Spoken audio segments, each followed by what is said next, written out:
Baik, Bapak Ibu Saudara sekalian. Shalom Bapak Ibu Saudara sekalian. Ini yang kelima nih berarti. Saya kesini Malang yang pertama, yang kedua dari Bandung. Saya keluar dari Jakarta baru 2 kali, yaitu Malang dan ini Bandung yang kedua kali, tapi ibadah kelima. Bapak Ibu, senang sekali Tuhan memberikan saya kesempatan untuk melihat Bapak Ibu kembali selama 3,5 tahun. Hari ini adalah anugerah yang besar karena Tuhan mengizinkan Anda dan saya bertemu. Nah, Bapak Ibu Saudara sekalian, apa yang menarik hari ini? Kalau Anda melihat dalam dunia ini, dunia sedang mengalami perubahan-perubahan besar. Kalau Anda melihat perubahan besar itu terjadi, apa yang harus kita lakukan? Yang sedapat mungkin kita lakukan adalah kita berpegang teguh unity pada visi. Seorang tokoh besar pada gereja Pentakosta, seorang tokoh besar pada gereja stream yang utama dan Protestan, dan seorang tokoh besar pada gereja Anglikan, bertiga percaya bahwa kita harus berfokus kepada 10 tahun ini, 2023 sampai 2033, 10 tahun. Kita harus berfokus pada 10 tahun ini karena inilah masa yang tepat untuk orang bisa bertemu secara otentik dengan Tuhan. Nah, kalau Anda bertanya, siapa yang bertugas? Ya ini Anda dan saya yang bertugas. Makanya Anda dan saya itu diperlengkapi dari kekuatan sorga supaya engkau menyembah Tuhan, supaya engkau diperlengkapi itu satu maksud yang luar biasa karena Tuhan menghendaki kita ada di situ. Di samping kita menghadapi sehari-hari masalah sehari-hari, ada banyak masalah yang Anda hadapi. Saya percaya ada banyak hal yang saya tidak bisa sebut. Tetapi ketahuilah, Tuhan telah memberikan kemenangan kepada umatnya. Saudara Tuhan, dengan cara apa? Satu hal yang saya mau tanyakan sama Bapak Ibu jawab ya. Hal apa yang Anda buat di muka bumi tetap Anda buat di sorga nanti? Sekolah Pak, sekolah di sorga nggak ada, di sekolah nggak ada. Kalau Anda bilang apa ya Pak? Kalau begitu nanti kita akan ada mujizat Pak. Di sorga tidak ada mujizat. Anda harus tahu itu, tidak ada mujizat di sorga. Lalu apa yang ada nanti dalam langit baru bumi baru Pak? Apa itu? Satu hal yang Anda bisa katakan adalah menyembah. Menyembah adalah urusan sorga yang diberikan kepada manusia di muka bumi supaya manusia bisa menggerakkan kemampuan sorga di muka bumi. Tuhan tahu di muka bumi itu ada berat. Ada banyak urusan dan banyak masalah. Yang ini belum selesai, datang lagi yang ini belum selesai, datang lagi yang itu. Nah, tetapi Tuhan berikan satu kemampuan untuk Anda menyembah. Menyembah adalah merupakan urusan sorga yang kita buat di muka bumi. Saya tahu dari mana Anda adalah orang dari Semarang. Oh, saya tahu dong, pendeta. Gampang Bapak Ibu, saya berikan Anda tiket. Tiket itu untuk terbang ke Semarang, ramai-ramai berangkat terbang dan mendarat di Ayani. Nah, setelah di situ saya akan bicara sama Bapak Ibu, Anda boleh bebas selama 4 jam. Dalam 4 jam itu, Anda boleh pergi kemanapun Anda suka, saya nggak akan mengatur Anda, tetapi 4 jam kemudian Anda harus berkumpul kembali di sini. Nah, orang yang betul-betul orang Semarang sama yang bukan beda. Kalau Anda lari langsung melihat lumpia Semarang, bukan orang Semarang, orang Bandung gitu. Kalau Anda nyarinya, wah ini cari Bandeng Presto, wah itu pasti bukan orang Semarang, itu turis itu. Orang Semarang asli akan langsung mencari nasi goreng babat. Nah, itu. Apa itu Pak? Anda harus ke Semarang Bapak Ibu. Nah, saudara Tuhan, ternyata orang-orang yang kembali ke daerahnya, dia akan kembali melakukan apa yang dia dulu buat. Penyembahan adalah sesuatu yang Anda buat di muka bumi, tetap Anda buat nanti di sorga. Penyembahan adalah merupakan sebuah anugerah yang Tuhan titipkan di muka bumi, supaya Anda boleh melihat kemuliaan Tuhan. Kita lihat sebentar, 2 Raja-Raja 3. 2 Raja-Raja 3 adalah saat di mana Raja Yosafat masih muda, mencintai Tuhan, dicintai Tuhan, dan diberkati Tuhan dengan janji-janji yang luar biasa. Tapi Raja Yosafat punya satu kelemahan. Raja Yosafat kelemahannya adalah mencari sahabat. Bapak Ibu hati-hati dengan mencari sahabat. Yosafat ini berbesan dengan Ahab, itu suaminya Isabel, bersahabat. Sehingga dia tidak bisa melepaskan diri dari ikatan ini. Dan setelah Ahab meninggal, dia kemudian berteman dengan Ahazia. Setelah meninggal dia berteman dengan Yoram, anak dari Ahab. Apa yang terjadi dalam firman Tuhan di 2 Raja-Raja ketiga, kita melihat firman Tuhan. Yoram berperang melawan Moab. Jadi hari itu Raja Yoram mengajak Raja Yosafat untuk bersama Raja Edom bertiga berperang melawan Raja Moab. Raja Moab bukan raja yang bodoh-bodoh amat, karena dia mengerti bahwa kelihatannya dia membuat sebuah cerita. Oh.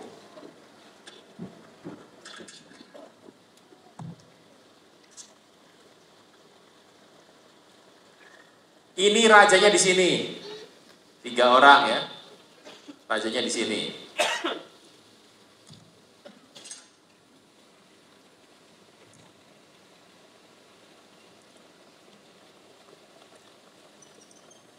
Tidak keluar, Bapak Ibu.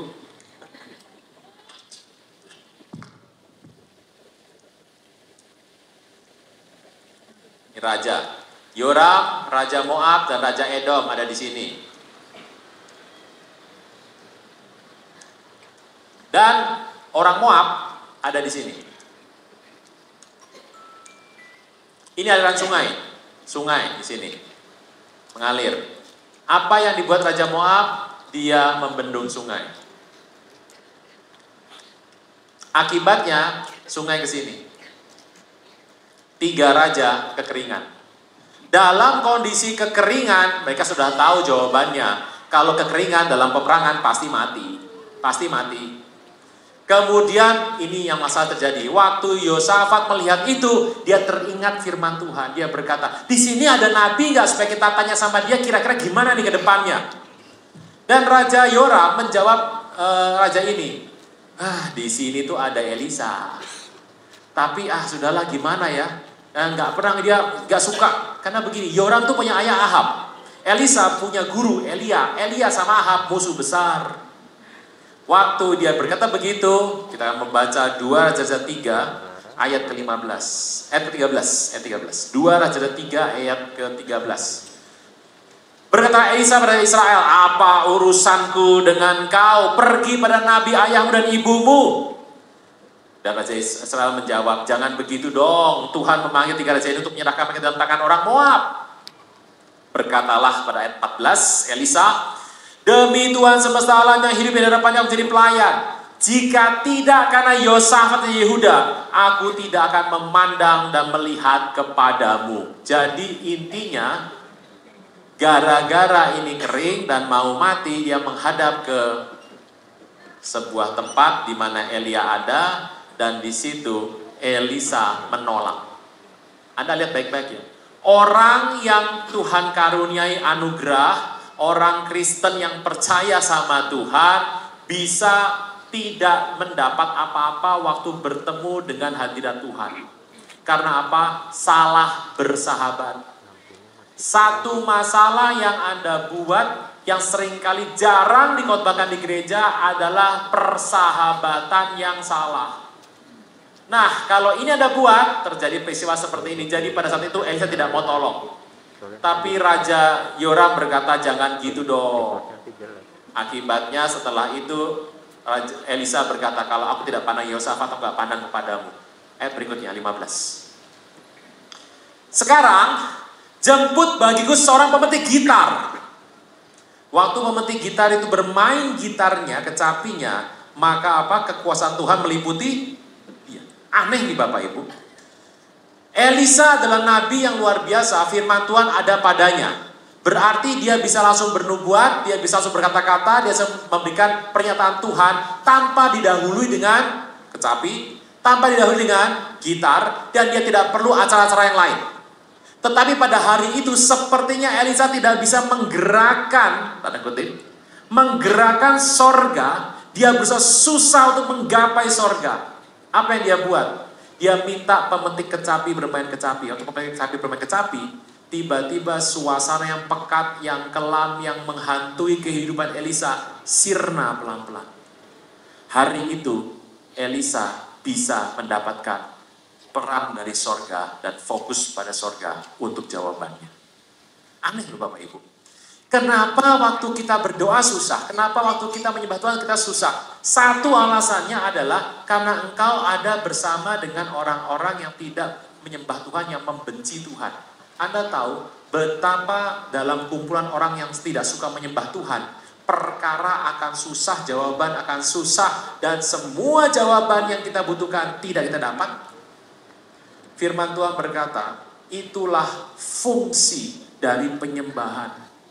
Waktu Anda menyembah Tuhan, makanya Tuhan itu memberikan penyembahan kepada kita masing-masing yang Anda bawa kemana-mana. Pita suara Anda.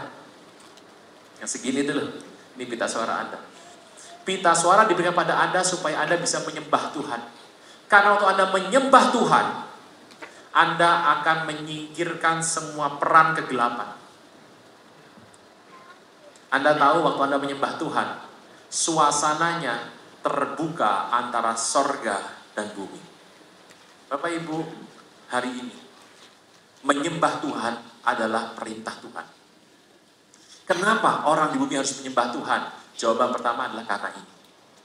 Engkau harus berdoa menyembah Tuhan di tengah banyak orang yang orang fasik dan orang tidak menyembah Tuhan yang membuat sakit hati Tuhan. Di tengah masalah yang berjibun menunggu Anda harus tetap menyembah Tuhan supaya Anda bisa mendapatkan peran dan pesan Tuhan dalam hidup Anda.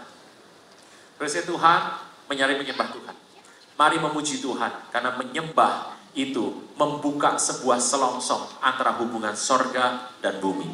Praise Tuhan, firman ini datang sama Anda supaya Anda diingatkan kembali. Ajar para anak kita, ajar para istri, para suami, pada orang tua kita. Anda harus beritahu supaya kita menyembah Tuhan.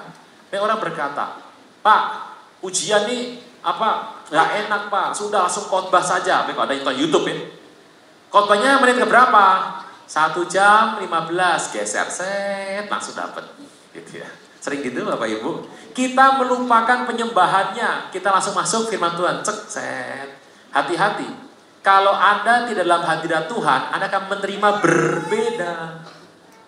Berbeda dengan apa yang dimaksudkan oleh si pembicaranya. Anda melupakan penyembahan, Anda langsung masuk dalam khotbah. Anda berpikir khotbah bisa mengubah Anda. Khotbah hanya mengingatkan Anda. Tapi yang mengubah hidup Anda, yang membuat Anda mengerti, Anda merasakan adalah penyembahan.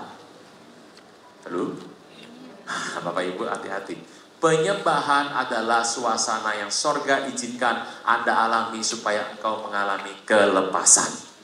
1. Apa fungsi dari penyembahan? Mengundang hadirat Tuhan dan turunan Tuhan datang atas hidup Anda dan saya. 1 itu. 2. Kita buka sebentar Wahyu ke-8. Wahyu nih asik nih, mau bahas akhir zaman. Bahas akhir zamannya nanti. Wahyu 8 ya. Ketika Tuhan buka meter yang ke-7, yang pertama, sunyi senyaplah di sorga setengah jam lamanya, kira-kira. Lalu aku melihat 7 malaikat yang berdiri di hadapan Allah, kepada mereka diberikan 7 sangkakala. Yang ketiga, datanglah seorang malaikat lain yang berdiri dekat mesbah dengan sebuah berupa emas. Diberikan banyak kemenyan untuk dipersembahkan bersama dengan doa semua orang yang kudus di atas mesbah emas di hadapan tahta itu. Maka naiklah asap kemenyan bersama dengan 2 orang kudus itu dari tangan malaikat ke hadapan Allah. Ayat 5, malaikat pengambil perdukaan itu mengisi dengan api dari mesbah dan melempar ke bumi. Boom! Maka meledaklah bunyi guruh disertai halilintar dan gempa bumi. Ini unik. Ada mesbah Tuhan, ada malaikat di situ diberikan perdukaan emas bersama kemenyan dan doa semua orang kudus. Tetapi malaikat ini cuma berdiri situ saja. Berdiri di situ dan tidak membuat apa-apa. Lalu tiba-tiba setelah asap dari kemenyan itu naik ke atas, begini naik ke atas, malaikat bisa bertindak untuk membuat sebuah halilintar, Anda mau menyebutkan gempa, mau buat apapun, KKR di muka bumi, maka meledaklah bunyi guruh di mesbah dan KKR terjadi di muka bumi. Jawaban pertama adalah, setelah ini asap naik ke atas, malaikat baru bertindak. Apa itu asap kemenyan? Asap kemenyan banyak diartikan sebagai worship atau penyembahan. Asap. Bukan as soon as possible ya. Nanti Anda mengira begitu lagi. Asap, pegang dulu asap ya. Oke. Kita akan melihat lagi Hakim-Hakim 6. Hakim-Hakim 6 tentang seorang yang dipilih Tuhan dan dia bernama Gideon. Hakim-Hakim 6, Anda akan melihat ayat ke-12. Malaikat Tuhan menampakkan diri padanya dan berfirman padanya, Tuhan nyertai engkau ya pahlawan gagah berani. Kaget Gideon, kaget. Kalau ada Tuhan mengatakan pahlawan gagah berani, berani apanya? Dikatakan, oh suku saya kecil, aku dicengkeram orang Midian begini. Jawabnya ayat 15, Tuhan dengan apa kamu selamatkan orang Israel? Ketahuilah kaumku yang paling kecil dari suku Manase, aku yang paling muda dari keluargaku. Berfirman Tuhan kepada ayat 16, aku yang menyertai engkau sebab engkau akan memukul kalah orang Midian sampai habis. Maka jawabnya kepadanya, jika sekiranya kau dapat kasih karunia di matamu, berikanlah kepadaku tanda bahwa engkau yang berfirman kepadaku. Tandanya apa? Nih, ayat jawab ini ya, 18. Jangan kiranya pergi dari sini sampai aku datang kepadamu membawa persembahanku yang meletakkan di hadapanmu. Firman-Nya, aku akan tinggal sampai engkau kembali. Ayat 19, masuklah Gideon ke dalam, mengolah seekor anak kambing dan roti yang tidak berlagi dari seefah tepung, ditaruh daging dalam bakul, kuahnya dalam periuk, dibawa itu kepadanya di bawah tontar bantin, lalu disuguhkannya. Berfirman malaikat Allah kepadanya, ambil daging roti yang tidak beragi itu, letakkan atas batu ini, curahkan kuahnya. Maka diperbuatnya demikian, dan malaikat Tuhan mengeluarkan tongkat yang ada dalam tangannya, dan ujung disinggungnya daging roti itu, timbullah api dari batu itu, dan memakan habis daging roti itu, kemudian hilanglah malaikat Tuhan dari pandangannya. Ini aneh sekali. Gideon kan nggak tahu nih siapa. Dia ngolah anak kambing, roti dan kuah. Kemudian diserahkan pada malaikat. Malaikat tidak makan yang namanya makanan yang kita biasa makan. Nasi padang bukan makanan malaikat, apalagi padang gurun.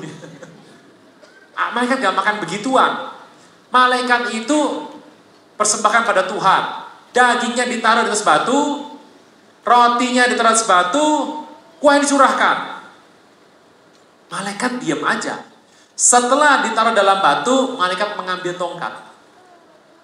Lalu disentuhnya dari ujung tongkat. Push.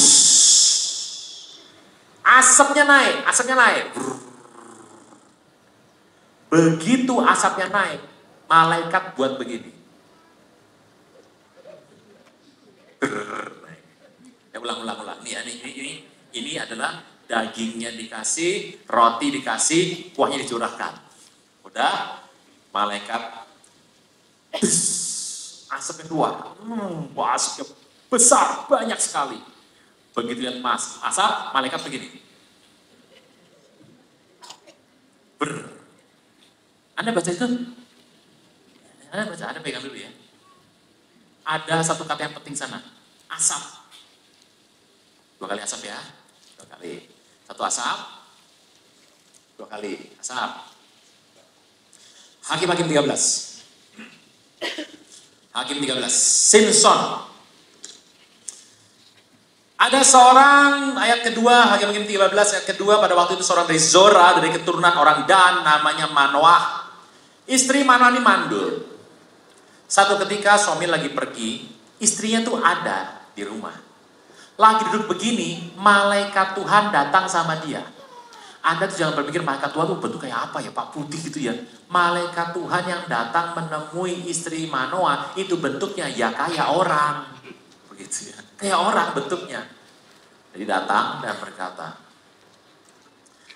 dia berkata begini, memang kau mandul, tidak beranak, tapi engkau akan mengandung lagi seorang anak. Oleh sebab itu pelihara dirimu, jangan minum anggur atau minum yang memabukkan, jangan makan sesuatu yang haram. Engkau akan mengandung lagi seorang laki-laki, kepala tidak akan kena pisau cukur, sebab dari kandungan ibunya, anak itu akan menjadi seorang nazir Allah, dan dengan dia akan mulai penyelamatan Israel dari tangan orang Filistin. Gitu ya. Jadi dia berkata, kamu akan melahirkan begini. Istrinya diomongin begitu, udah tua nih istrinya. Begitu mendengar ini, kaget. Orang kaget gak bisa menerima pesan. Nah, waktu suaminya pulang, cerita istrinya, tadi ada malaikat Tuhan. Ngomong apa malaikat Tuhan? Katanya aku akan hamil. Hah? Akan jadi apa anak kita? Dia berkata, aku lupa. Orang jangan ngomong sama orang kaget. Ya, pastikan orang sebelah Anda sudah paham, sudah mengerti, baru Anda ngomongin. Amin. Nah, Anda nggak kaget kan? Bapak Ibu, kemudian Manoah itu berdoa Tuhan. Ayat 8. Kiranya berilah abdi Allah, manusia ilahi. Yang kau utus datang pula pada kami untuk mengajar kami yang kami harus perbuat kepada anak yang lahir itu. Tuhan mendengar doa itu. Datang lagi malaikatnya. Istrimu akan lahir seorang laki-laki namanya Nazir Allah. Harus jauh dari pisau cukur kepalanya. Tidak boleh makan anggur atau dari bangkai. Bla bla bla bla bla bla semua. Hari itu mengertilah Manoah dan istrinya. Setelah mendengar cerita itu, Manoah masih berkata begini. Perkenan kami menahan engkau, ayat 15, Hagai 13, supaya kami mengolah anak kambing bagimu. Malaikat Tuhan menjawab Manoah, sekalipun kau menahan aku di sini, hidangan itu tidak akan kumakan. Yang makan kambing kan orang Bandung toh, bukan malaikat Tuhan. Dan tapi jika kau hendak mengolahnya jadi korban bakaran, persembahkanlah kepada Tuhan sebab engkau tidak mengetahui bahwa dia itu malaikat Tuhan. Kemudian berkatalah Manoah pada malaikat Tuhan, siapakah namamu sebab apabila terjadi yang kau katakan, kami akan hendak memuliakan engkau. Malaikat itu menjawab kepadanya, mengapa kau menanyakan namaku, bukan nama itu ajaib?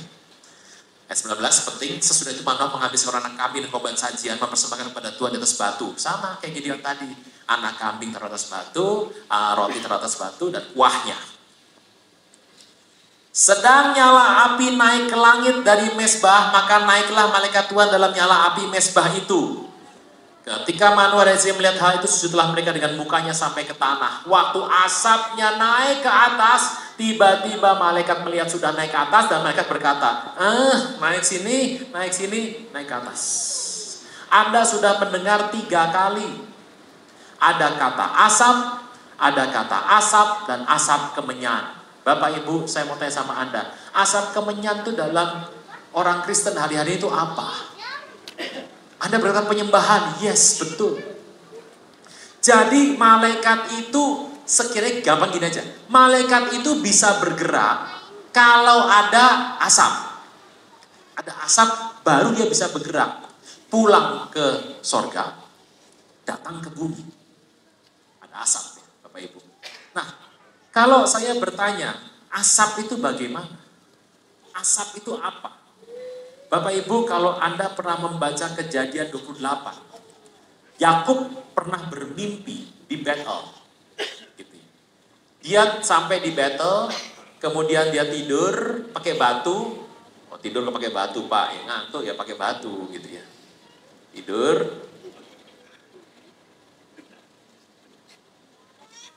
Tiba-tiba dia bermimpi melihat sebuah tangga. Dan malaikat Tuhan naik dan turun atasnya. Tangga. Kalau Bapak Ibu melihat kata tangga, Anda pasti punya pikiran ada 2 macam tangga. Tangga yang pertama yang seperti ini. Atau yang begini, ini sama. Ini namanya tangga orang Jawa. Saya bukan orang Jawa, Pak. Ada Jawa Barat toh? Ya Jawa juga. Gitu.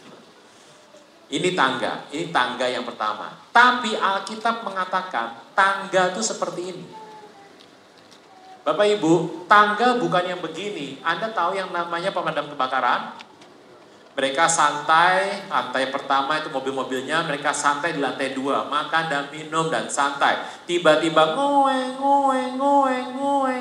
Mereka harus cepat sampai ke bawah. Naik apa? Masa tangga begini? Kalau tangga begini yang turun pertama orangnya berbadan besar, gemuk, rusak acaranya. Mereka harus menggunakan tangga seperti ini. Tangga seperti ini. Ambil topinya, ambil pakaiannya, langsung ambil, turun ke bawah. Cepat sekali. Nah, tangga yang dimaksud yang mana, Pak? Ya, kita lihat dulu pelan-pelan. Keluaran 13 ayat 21. Keluaran 13 ayat 21. Tuhan jalan depan mereka pada siang hari dalam tiang awan untuk menuntun mereka di jalan. Pada waktu malam dalam tiang api menerangi mereka sehingga mereka dapat berjalan siang dan malam. Orang Israel itu Kalau Anda melihat, nih Musa ya, nih Musa,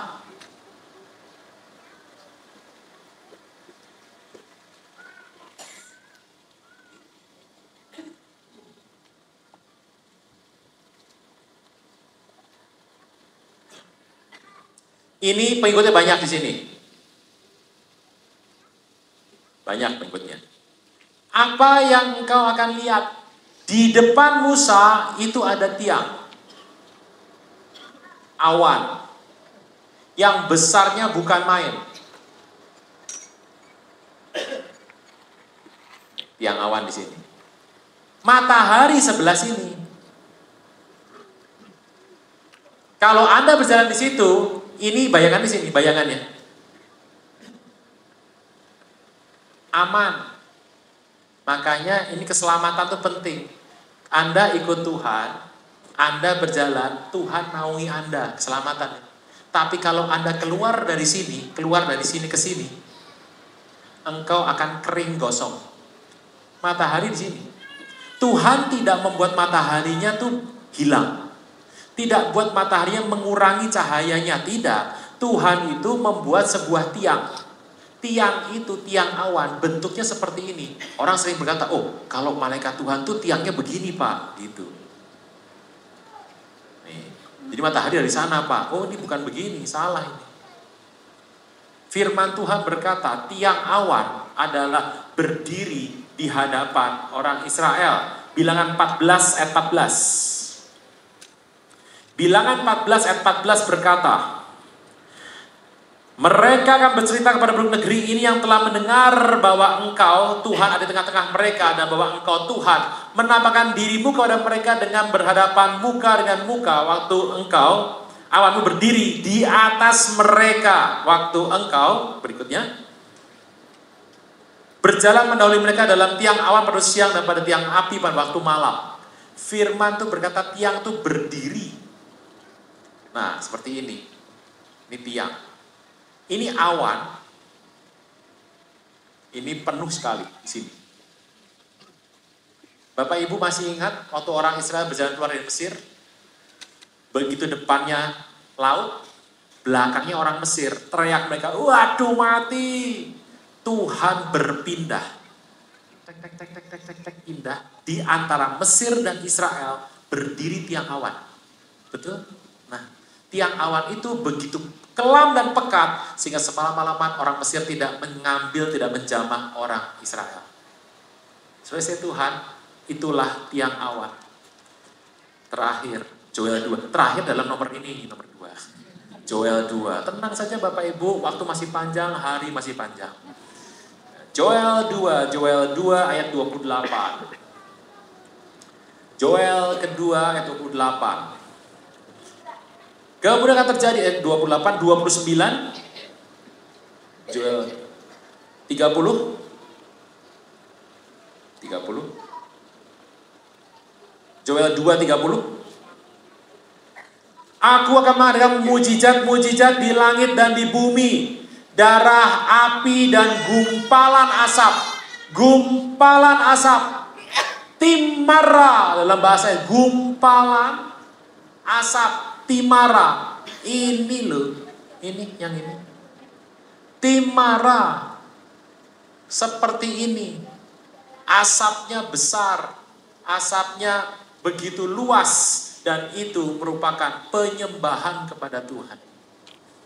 Saudara Tuhan, ingat baik, malaikat itu ditulis di Alkitab, di PB ditulis, di PL ada banyak ceritanya. Malaikat akan datang dan pergi dari Anda berdasarkan asap. Ditulis di PB dan di PL artinya terjadi. Pak, bagaimana situasinya? Begini Bapak Ibu. Anda menyembah Tuhan, Anda sedang membuat asap. Makin Anda menyembah Tuhan, makin kental. Makin engkau dalam sama Tuhan, makin engkau sungguh-sungguh sama Tuhan, asapnya makin besar. Artinya membuat sebuah jalan, sorga dan bumi terhubung. Menyembah yang nomor 2, membuka jalan hubungan sorga dan bumi. Orang yang sering menyembah Tuhan, dia tidak perlu banyak meminta ini dan itu. Dia tidak perlu banyak berharap ini dan itu. Dia tidak perlu meminta dengan seperti, aduh Tuhan saya pengen yang itu. Nggak perlu. Tuhan tiba-tiba sediakan bagi dia semua yang dia butuhkan. Itu asapnya lebar.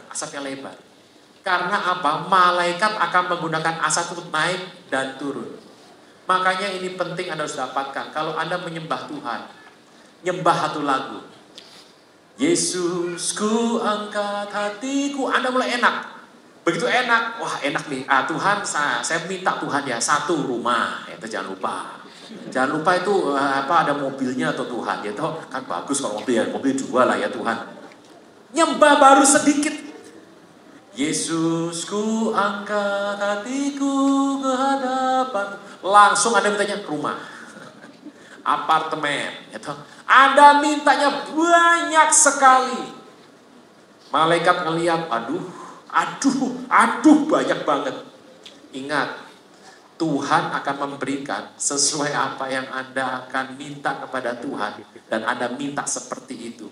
Malaikat yang kasihan bawanya. Malaikat bilang sama temannya, minta lagi tuh. Minta apa dia? Minta ini, itu panjang sekali gitu. Gini aja, aku gak berani bawa ke rumah orang ini. Nah terus gimana? Kamu yang bawa aja lah. Dia bilang, itu orang itu. Wah gak deh, tengah jalan putus asapnya. Terus gimana? Nah, Anda bisa bayangkan, Anda minta bawa orangnya barangnya banyak. Rumah, apartemen, mobil, gitu. Jodoh, minta sekalian. Bila perlu pakai cadangan, jodohnya 2. Pakai cadangan dong harus. Wah banyak. Malaikat akan melewati jalan, titian rambut dibelah 7. Tipis. Malaikat akan, sirkus Bapak Ibu. Itu bagaimana? Udah gitu sampai udah begini-begini, tengah jalan putus. Anda sering menyembah, habis menyembah, baca WA dulu, nggak ada, nyembah lagi. Itu putus tengah jalan Bapak Ibu. Itu putus tengah jalan. Anda bisa bayangkan itu bawa barang segitu. Terus udah hati-hati, pelan-pelan, putus tengah jalan. Malaikat akan berkata sama temannya, ini bagaimana? Berkat Tuhan gak mungkin pulang sia-sia loh. Ingat ya? Itu firman Tuhan katakan, berkat Tuhan tidak pernah pulang dengan sia-sia. Malaikat bilang, sudahlah, antar aja ke rumah Pak Haruna. Nah itu tuh. Kasih semua sama dia. Ya puji nama Tuhan Bapak Ibu. Bapak Ibu, Anda harus mengerti. Waktu Anda meminta, engkau harus sediakan jawaban dan jalannya. Makin banyak engkau meminta, harus makin lebar. Kita kadang-kadang baru nyembah 1 lagu. Baru nyembah 2 lagu. Baru nyembah sebentar. Wah sudah enak nih, boleh minta. Bapak Ibu, itulah kesalahan manusia. Kenapa seringkali apa yang kita minta gak kita dapat? Karena jalannya tidak ada. Malaikat dikatakan di firman Tuhan, PL dan PB, bahwa dia bisa bertindak apabila terdapat asap. 3 ya, sudah 3 tadi. Asap itu besar, malaikat akan naik dan turun. Untuk menunjukkan berkat yang harus kita terima dari sorga. Saudara Tuhan, mengertikah Anda bahwa orang yang jarang menyembah, jangan harap dapat berkat. Pak, saya cuma baca firman, terus ya saya tidur. Firman akan membersihkan Anda. Firman membersihkan Anda. Anda berjalan, tapi Anda harus menyembah Tuhan. Menyembah adalah merupakan cara Anda membuat persekutuanmu dengan Tuhan tetap ada. Selama engkau hidup dimanapun lagi ada masalah, tidak ada masalah, Anda terhubung sama sorga. Hubunganmu sama sorga yang terbuka lebar, mungkin engkau lupa meminta. Mungkin engkau lupa untuk memohon. Tapi ingat, sorga selalu ingat kepada orang yang lebar, yang besar asapnya. Saudara Tuhan, kalau kita mengerti ini, kita menyembah Tuhan dengan seluruh kekuatan yang Tuhan berikan dalam hidup Anda dan saya. Menyembah adalah rencana yang indah daripada Tuhan. Atau engkau menyembah Tuhan, engkau sedang membangun. Nah, ini biarkan menyembah secara besar.